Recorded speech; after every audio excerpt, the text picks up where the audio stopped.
Thank you, Kia ora. Welcome Annette and Kevin in particular. Now, the sugary drink issue is actually a political issue. My old boss, Damien O'Connor, once said to me, he said, politics is the art of the possible. And what I'd like to suggest is that the sugary drink campaign needs to have a political focus. Now, I've got some teeth in here. These teeth, there's 11 teeth in here, came from this 3-year-old child. Welcome.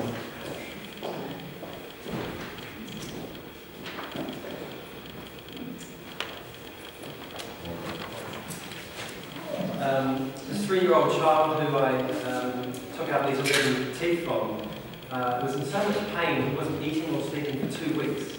And we ended up having to give him a general anaesthetic, which cost the taxpayers $5,000. It was an extremely expensive way of treating tooth decay.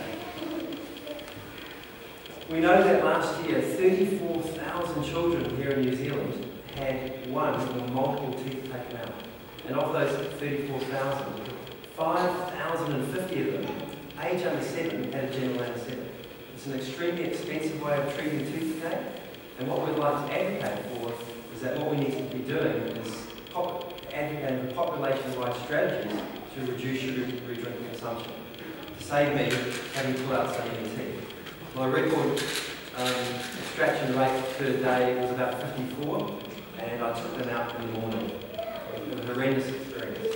What we're also advocating for, of course, are these strategies, and we know from tobacco and alcohol that taxation is a great way. And Minister Tureki, you've done amazing things for tobacco. Congratulations on that.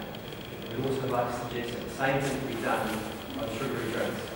What we're advocating for is a 20% tax to start with, and that money, which equates to about $40 million, could be put back to the taxpayers so that the bill for treating extractions is mitigated.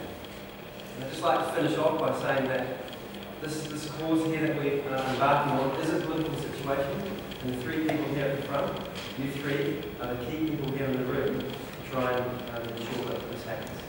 Thank you once again.